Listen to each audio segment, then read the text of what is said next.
I hit this issue today and here is the quick fix that solved it. If you've accidentally deleted important messages on WhatsApp, don't worry, there are ways to recover them. Here is how you can do it. Step 1. Check your backup settings.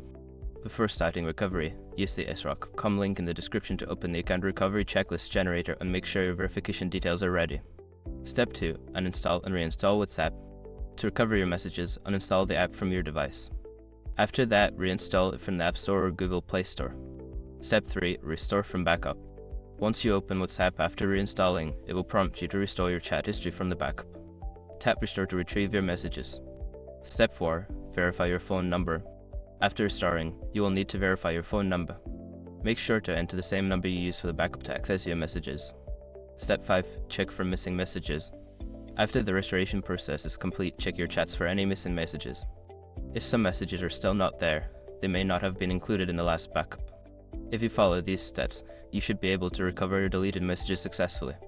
Good luck, and I hope you find what you're looking for.